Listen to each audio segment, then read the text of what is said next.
दोस्तों, एक कहानी नहीं है, ये आज की इंसान की सच्चाई है। इसको सुनने के बाद आपकी दिल पिघल जाएगी। तो चलिए शुरू करते हैं। रामू थक हार कर काम से घर वापस जा रहा था। कार के शीशे बंद होते हुए भी न जाने कहां से ठंडी हवा अंदर आ रही थी। रामू उस सुराग को ढूंढने की कोशिश करने लगा, पर नाकामयाब रहा। कड़ाके की ठंड में आधे घंटे ड्राइव करने के बाद रामू घर पहुंचा। रात के 12 बज चुके थे। रामू घर के बाहर कार से आवाज देने लगा। बहुत देर हॉर्न भी बजाया, शायद सब सो चुके थे। 10 मिनट के बाद खुद उतरकर गेट खोला। सर्द रात के सन्नाटे में रामू की जूतों का आवाज साफ सुनी जा सकती थी। कार अंदर कर जब दोबारा गेट बंद करने लगा, तब रामू ने देखा एक 8-10 साल का बच्चा अपने कुत्ते के साथ रामू के घर के सामने फुटपाथ पर सो रहा था। वह एक अधफटी चादर ओढ़े हुए थे। उसको देखकर रामू ठंड महसूस करने की कोशिश करने लगा। रामू नाइकी की महंगी जैकेट पहनी हुई थी, फिर भी ठंड को कोस रहा था। और वह बेचारा, वो बच्चा, रामू उसके बारे में सोच ही रहा था कि इतने में वो कुत्ता बच्चे की चादर छोड़कर रामू की कार के नीचे आकर सो गया। कार की इंजन गर्म था, शायद उसकी गर्माहट कुत्ते को सुकून दे रही थी।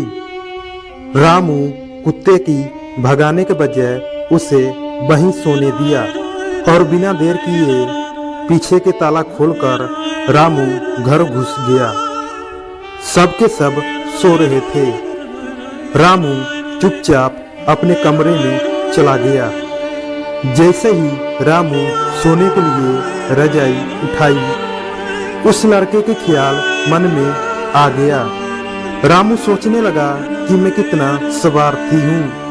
मेरे पास कई सारे कम्बल, चादर, रजाई है, पर उस बच्चे के पास एक अधफटी चादर है। फिर भी वो बच्चा अधफटी चादर को कुत्ते के साथ बांटकर सो रहा था। और मेरे घर में फालतू पड़े कम्बल और चादर भी किसी को देना गवारा नहीं था। यही सोचते सोचते ना जाने कब मेरी आंख लग गई। अगले सुबह जब उठा तो देखा घर के बाहर भीड़ लगी थी। बाहर निकला तो किसी को बोलते सुना, अरे वो चाय बेचने वाला सोनू कल रात ठंड से मर गया। मेरी पलकें कांपी और एक आंसू की बूंद मेरी आंखों से छलक गई। उस बच्चे की मौत से किसी को कोई फर्क नहीं पड़ा। बस वो कुत्ता अपने नन्हे दोस्त के बगल में गुमसुम बैठा था, मानो उसे उठाने की कोशिश कर रहा हो। दोस्तों, एक कहानी ही नहीं है, आज की इंसान की सच्चाई है।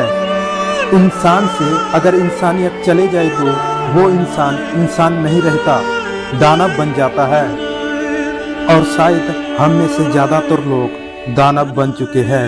हम अपने लिए पैदा होते हैं, अपने लिए जीते हैं और अपने लिए ही मर जाते हैं।